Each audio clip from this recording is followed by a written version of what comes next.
आज આપણે ધોરણ 9 વિષય ગણિત ચેપ્ટર નંબર 1 સંખ્યા પદ્ધતિ એમાં અમુક નિયમો જોવાના છે।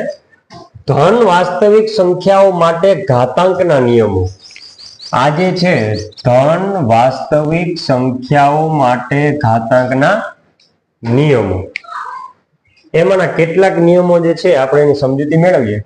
એમાં પહેલો નિયમ x ની m ઘાત ગુણ્યા x ની n ઘાત। હવે આ x છે ને એને આધાર કહેવાય અને m અને n છે ને એને ઘાતાંક કહેવાય। હવે આધાર સરખો છે, જો આધાર સરખો છે x અને x, પણ ઘાતાંક છે ને અલગ અલગ છે અને એ બંનેની વચ્ચે નિશાની છે ગુણાકારની।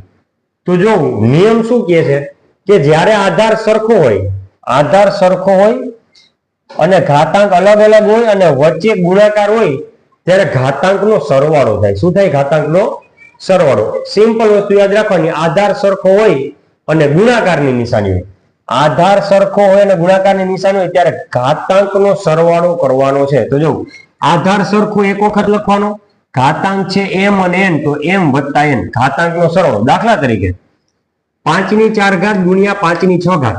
હવે આધાર છે ને 5 ઈ સરખો છે, ઈ એક વાર લખવાનો। કેટલી વાર લખવાનો? એક વાર। વચ્ચે ગુણાકારની નિશાની છે તો ઘાતાંકનો સરવાળો એટલે કે 4 વત્તા 6।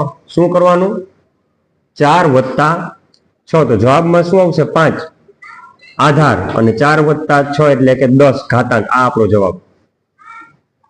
બીજો નિયમ, જ્યારે આધાર સરખા હોય વચ્ચે ભાગાકારની નિશાની હોય ત્યારે ઘાતાંકની બાદબાકી। તો જો ભાગાકાર આમે લખાય x ની m ઘાત ભાગ્યા x ની n ઘાત, અથવા તો બરાબર x ની m ઘાત ભાગ્યા x ની n ઘાત। એટલે બે રીતે આપણે લખી શકીએ ભાગાકારને। તો આધાર સરખો છે, વચ્ચે ભાગાકારની નિશાની। હવે આધાર સરખો છે તો એકવાર લખવાનો x, ભાગાકારની નિશાની છે એટલે ઘાતાંકની બાદબાકી થાય। જો m અને n ઘાતાંક છે તો m માઇનસ n। દાખલા તરીકે 6 ની 4 ઘાત ભાગ્યા 6 ની 3 ઘાત બરાબર, એટલે આને આમ પણ લખી શકીએ 6 ની 4 ઘાત ભાગ્યા 6 ની 3 ઘાત। તો જો આધાર સરખો છે અહીંયા 6, ઈ એકવાર લખવાનું, વચ્ચે ભાગાકારની નિશાની હોવાથી ઘાતાંકની બાદબાકી થશે। 4 ઓછા 3 શું થશે? 4 ઓછા 3 એટલે કે 6। 4 માંથી 3 જાય તો 1 એટલે 6 ની 1 ઘાત એટલે શું થાય? જવાબ 6। બરોબર। હવે ત્રીજો નિયમ, ઘાતની ઘાત હોય ને એનો ગુણાકાર થાય। અહીંયા જો આધાર x એકલો જ છે પણ ઘાતની પણ ઘાત છે, m ઘાતની પણ પાછી n ઘાત છે।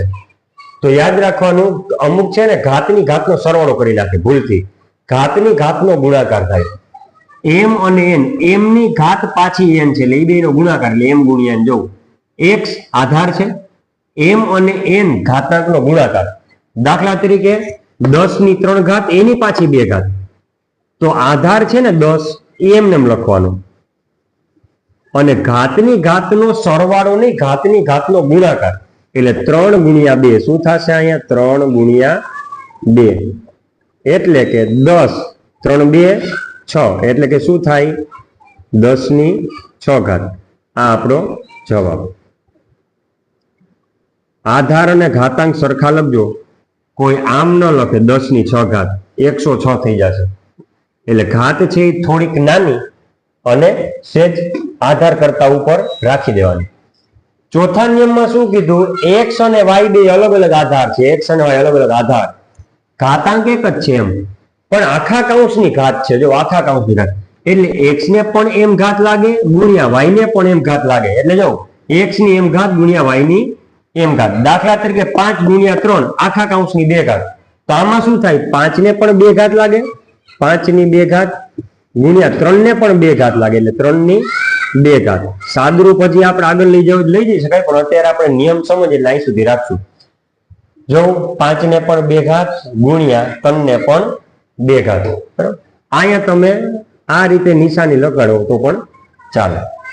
હવે x ભાગ્યા y અને આખા કૌંસની m ઘાત। હવે જેમ x અને y ગુણાકારમાં હતા એને ઘાત m લાગતી હતી, એમ x અને y ભાગાકારમાં છે એને પણ m ઘાત લાગે। કઈ રીતે? તો કે x ની m ઘાત એ અંશમાં રાખવાના, y ની m ઘાત એ છેદમાં, એટલે x ની m ઘાત ભાગ્યા y ની m ઘાત। દાખલા તરીકે 5 ભાગ્યા 3 આખા કૌંસની 2 ઘાત. તો શું કરવાનું? 5 ને પણ 2 ઘાત લાગે ને 3 ને પણ 2 ઘાત લાગે, એટલે 5 ની 2 ઘાત જવાબ તરીકે આપણે લેવું હોય તો 5 ની 2 ઘાત અને છેદમાં 3 ની 2 ઘાત. 5 ભાગ્યા 3 આખા કૌંસની 2 ઘાત. 5 ભાગ્યા 3 આખા કૌંસની 2 ઘાત એટલે 5 ની 2 ઘાત અને 3 ની 2 ઘાત.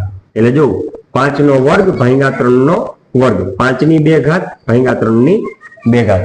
તો આ જે છે ધન વાસ્તવિક સંખ્યાઓ માટે ઘાતાંકના નિયમો. આ નિયમોનો ઉપયોગ કરી અને આપણે આવતા જે ઉદાહરણ અને સ્વાધ્યાયના દાખલા ગણવાના થશે. તો આજનો વિડીયો આપણે અહીં સુધી રાખશું.